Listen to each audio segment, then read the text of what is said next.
और आप देखिए न्यू एजुकेशन पॉलिसी में क्या कहा इन्होंने, इनने फोकस रखा, क्या बच्चे ने खाना खाया, क्या बच्चे को यूनिफॉर्म मिली, क्या बच्चे को किताबें मिली, क्या बच्चे को स्कॉलरशिप मिली। एकेडमिक के लिए इन्होंने न्यू एजुकेशन पॉलिसी में कुछ भी नहीं कहा। इसलिए हमारी सरकार से रिक्वेस्ट रहेगी कि जो आप जेडीओज बनाते हो आप वहां पे एग्जाम करवाइए। काबिलियत के बिना पे हमें जेडीओ चाहिए, आप लास्ट में जेडीओ लाते हो, इतना बड़ा नाम है लेकिन काम जीरो। सबसे पहले जितनी भी हमारी मीडिया फेडर्निटी है इनका शुक्रिया अदा करते हैं हम, क्योंकि वक्तन फौक्तन जब भी हम इनको बुलाते हैं ये हमारी बात को एडमिनिस्ट्रेशन तक और सरकार तक पहुंचाते हैं। आज का जो हमारा इशू है वो एजुकेशन का इशू है, क्योंकि जो एटीडी है, एटीडी की फुल फॉर्म जो है वो एनुअल ट्रांसफर ड्राइव है। एनुअल ट्रांसफर ड्राइव का मतलब ये होता है कि ये हमने सालाना करनी है, लेकिन ये एनुअल ट्रांसफर ड्राइव जो हुई ये लास्ट टाइम 2023 में हुई और 24 में हुई ही नहीं है। इससे साफ जाहिर ये होता है ये अपने ही बनाए हुए कानून की वायलेशन करते हैं, क्योंकि एनुअल ट्रांसफर ड्राइव का मतलब यही है कि हमने ये सालाना करनी है, पर ये सालाना ये नहीं करते हैं। और जो इनने इसमें जोनेशन बनाई है, zone 1, zone 2, zone 3, zone 4 and zone 5। अब ये जो जोनेशन इन्होंने बनाई है, इन्होंने डोडा सिटी जो हमारी है इनने इसको जोन 1 में रखा हुआ है। अच्छी बात है, जोन 1 में होना भी चाहिए ये। अब इनने जो भद्रवा सिटी जो हमारी है, जो म्यूनिसिपैलिटी हमारी वो जोन 3 में है। उसके बाद जो हमारी ठाठरी की म्यूनिसिपैलिटी है वो भी जोन 3 में है, क्योंकि ये जो इन्होंने जोनेशन बनाई हुई है ये इन्होंने हार्ड जोन और सॉफ्ट जोन को डिफाइन किया गया है। क्या भद्रवा सिटी हमारी सॉफ्ट जोन में, हार्ड जोन में आती है? नहीं आती है। क्या ठाठरी जो हमारी सिटी है वो हार्ड जोन में आती है? नहीं आती है। इससे साफ जाहिर ये होता है ये जो गवर्नमेंट ने पॉलिसी बनाई हुई है ये पॉलिसी ही गलत है। अगर इन्होंने हार्ड जोन और सॉफ्ट जोन को डिफाइन किया हुआ है, क्या भद्रवा सिटी हमारी हार्ड जोन में है?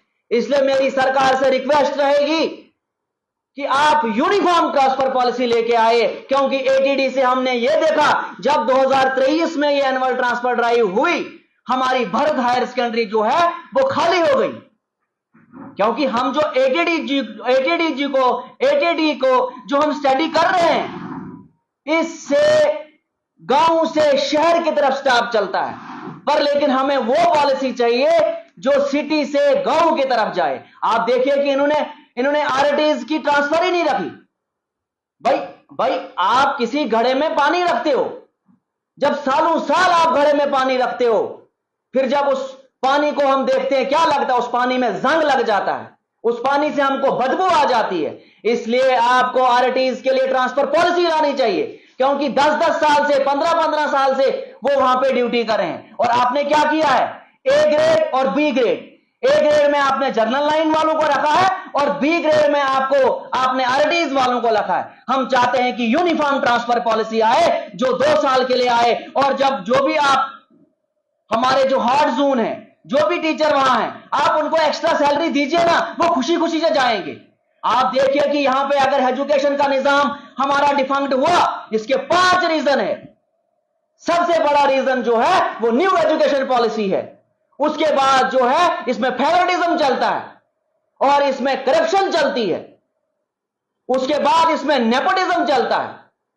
आप देखिए कि न्यू एजुकेशन पॉलिसी में इन्होंने कहा कि हमने 5 साल तक हर बच्चे को हमने मदर टंग पढ़ानी। हमारी मदर टंग कश्मीरी है। क्या किसी स्कूल, चिनाब रीजन के किसी स्कूल में कश्मीरी पढ़ाई जाती है? नहीं पढ़ाई जाती है। आप देखिए करप्शन, हम ये नहीं बोलते कि कोई टीचर पैसे खा रहा है या कोई जेडीओ हो या सीओ है, करप्शन इस किस्म की हो रही है। हमारे कुछ ऐसे टीचर्स भी हैं जो स्कूलों में पढ़ा नहीं रहे, जो बच्चों को क्वालिटी एजुकेशन नहीं दे रहे। वो सिर्फ स्कूल में जाते हैं, सिर्फ अपनी हाजिरी के लिए वहां जाते हैं, लेकिन बच्चों को वो क्वालिटी एजुकेशन नहीं दे पा रहे हैं। और आप देखिए न्यू एजुकेशन पॉलिसी में क्या कहा इन्होंने फोकस रखा, क्या बच्चे ने खाना खाया, क्या बच्चे को यूनिफॉर्म मिली, क्या बच्चे को किताबें मिली, क्या बच्चे को स्कॉलरशिप मिली। एकेडमिक के लिए इन्होंने न्यू एजुकेशन पॉलिसी में कुछ भी नहीं कहा। इसलिए हमारी सरकार से रिक्वेस्ट रहेगी कि जो आप जेडीओज बनाते हो आप वहां पे एग्जाम करवाइए। काबिलियत के बिना पे हमें जेडीओ चाहिए, आप लास्ट में जेडीओ लाते हो, इतना बड़ा नाम है लेकिन काम जीरो, काम कुछ भी नहीं, आप उनको रिटायरमेंट पे ला रहे हो। इसलिए आपको रिफॉर्म्स लाने चाहिए इसमें। जहां हमारे चीफ मिनिस्टर ने कहा कि जब तक ना ब्यूरोक्रेट का बच्चा या टीचर हो या गवर्नमेंट एम्प्लॉय हो कोई, जब तक ना वो गवर्नमेंट स्कूलों में पढ़ेगा तब तक हमारा गवर्नमेंट स्कूल का निजाम जो है बेहतर नहीं हो सकता है। लेकिन सबसे पहले आपको स्कूलों को ठीक करना है। आप देखिए कि हमारे जो स्कूल हैं, आप भड़बगी को लीजिए, आप कुल्हाड़ को लीजिए, आप एलएचएस दशनान को लीजिए, ये स्कूल जो है ये हैंगिंग स्कूल है। इनमें मास्टर ग्रेड की कोई पोस्ट नहीं है, हेडमास्टर ग्रेड की कोई पोस्ट नहीं है, जूनियर असिस्टेंट की कोई पोस्ट नहीं है, फोर्थ क्लास की कोई पोस्ट नहीं है। तो कैसे निजाम ठीक होगा? आप इनको करिए ना, फुल फ्लैज बनाइए ना आप इनको, क्योंकि पूरे स्टेट में ये 210 स्कूल है और हमारे डिस्ट्रिक्ट में भी 8-10 स्कूल है। इनको सरकार ने नाम रखा है हैंगिंग स्कूल, लेकिन हम इनको बोलते हैं हैंडीकैप स्कूल, क्योंकि जब आपके पास हेडमास्टर की पोस्ट ही नहीं है, जब आपके पास मास्टर ग्रेड की कोई पोस्टें नहीं है, हाई स्कूल में 5 मास्टर ग्रेड पोस्टें होती है और वहां पे है ही नहीं कोई पोस्ट। इसलिए सरकार से मेरी रिक्वेस्ट रहेगी कि आप इसमें यूनिफॉर्म ट्रांसफर पॉलिसी लाइए। जब तक ना आप यूनिफॉर्म ट्रांसफर पॉलिसी लेके आओगे, आप हमारे एजुकेशन के निजाम को यहां डेवलप नहीं कर सकते हो। आप देखिए कि हमारा खनकोट का स्कूल है, वहां पे हेडमास्टर नहीं है। आप देखिए कि हमारा उगाद है, वहां फीमेल टीचर नहीं है। हमारा खनकोट का स्कूल है, वहां पे फीमेल टीचर नहीं है। मलवना में हेडमास्टर नहीं है। आप देखिए कि हमारा हाई स्कूल त्रेंकल है, बुलाक कहरा में और जून बटियास में जनाब एक कमरे में वहां हाई स्कूल चलता है।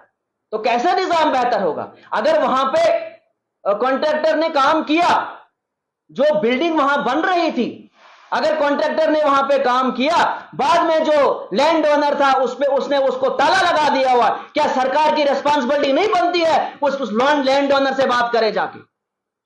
आप कंपनसेशन दीजिए ना। सुप्रीम कोर्ट की क्लियर कट जजमेंट है कि अगर आप किसी की भी जमीन को एक्वायर करते हो, आपने कंपनसेशन देना है। अगर यहां पे रेट क्या है, 3 लाख रुपए रेट है एक कनाल का, 6 लाख रुपए आप देने हैं 2 कनाल जमीन आपने खरीदनी है और हमारे बच्चों को अच्छी एजुकेशन मिलेगी। अब इनका हाई स्कूल जो है एक कमरे में चलता है, तो कैसे निजाम बेहतर हो गया? जब तक ना आप एजुकेशन पे काम करोगे, जब तक ना एजुकेशन को आप सही मॉनिटरिंग करोगे, आप हमारे गरीब लोगों को कभी डेवलप नहीं कर सकते हो। क्योंकि गुर्बत से लड़ने के लिए और गुर्बत को खत्म करने के लिए हमारे पास एक ही हथियार है, वो है एजुकेशन।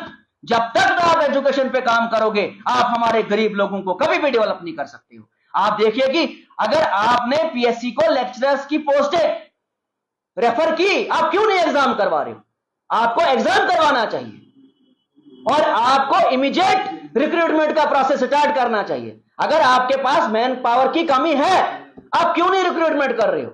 हमारे इतने पढ़े लिखे लोग हैं जो पीएचडी करके हैं, जो एमफिल करके हैं, जो एमए करके हैं, वो वेट कर रहे हैं कब रिक्रूटमेंट का प्रोसेस स्टार्ट हो जाएगा। लेकिन सरकारें ये बोलती हैं कि जब तक ना ब्यूरोक्रेट का बच्चा गवर्नमेंट स्कूल में जाएगा तब तक गवर्नमेंट स्कूल ठीक नहीं हो सकता। अच्छी बात है, होना चाहिए, पर हर गवर्नमेंट एम्प्लॉय का बच्चा प्राइवेट स्कूल में होना चाहिए। लेकिन पहले आप स्कूलों को तो ठीक करो। जब आप स्कूलों को ठीक नहीं करोगे तो कैसे निजाम बेहतर होगा? आप देखिए कि हमारा हाई स्कूल उगाद, वहां पे एनएफसी टीचर नहीं है। इसलिए मेरी सरकार से रिक्वेस्ट रहेगी, जो आप फेवरेटिज्म एजुकेशन में चलाते हो, जिस चीज से हमारा एजुकेशन का निजाम यहां डिफंक्ट हुआ, आपको फेवरेटिज्म यहां एजुकेशन में नहीं चलाना है। कोई भी पॉलिटिकल इंटरफेरेंस एजुकेशन के सिस्टम में नहीं चलना। जब आप पॉलिटिकल इंटरफेरेंस यहां चलाओगे, फेवरेटिज्म चलाओगे, नेपोटिज्म चलाओगे, पॉलिटिकल इंटरफेरेंस चलाओगे, तो कैसे निजाम बेहतर हो जाएगा? जी देखिए, हम ये चाहते हैं कि कोई भी पॉलिटिशियन हो, चाहे एमएलए हो, चाहे एमपी हो, चाहे मिनिस्टर हो, उनके बच्चे भी गवर्नमेंट स्कूल में पढ़ने चाहिए। लेकिन फिलहाल आपने गवर्नमेंट स्कूलों को सही करना है। आप मॉनिटरिंग को ठीक करिए ना। आप हर पंचायत में हाई स्कूल है, वहां का जो हेडमास्टर है, जितने भी पंचायत के स्कूल हैं, चाहे मिडिल स्कूल है, चाहे प्राइमरी स्कूल है, उस पर बोलो उसको मॉनिटरिंग करने को। क्योंकि हफ्ते में अगर वो वहां पे विजिट करेगा जाके, क्या हमारे गवर्नमेंट स्कूल बेहतर नहीं हो सकते? लेकिन सरकारें जो है इन चीजों को फॉर ग्रांट लेते हैं। हम कहते हैं कि हर लीडर के मैनिफेस्टो में फर्स्ट प्रायोरिटी जो होनी चाहिए वो एजुकेशन को होनी चाहिए। जब हमारा एजुकेशन का निजाम यहां बेहतर हो जाएगा तो हमारे लोग जो है गुर्बत से बाहर आ जाएंगे। आप देखिए कि टीचर जो होता है वो क्रिएटर होता है, वो समाज को बनाने वाला होता है। ऐसे भी हमने केसेस देखे जिन टीचरों के ड्रायर से शराब की बोतलें निकली। ये बहुत ही अनफॉर्चुनेट है। इसलिए हमारी सरकार से रिक्वेस्ट रहेगी, मोतबाना रिक्वेस्ट रहेगी कि uniform transfer policy should be adopt and definitely education system will be developed.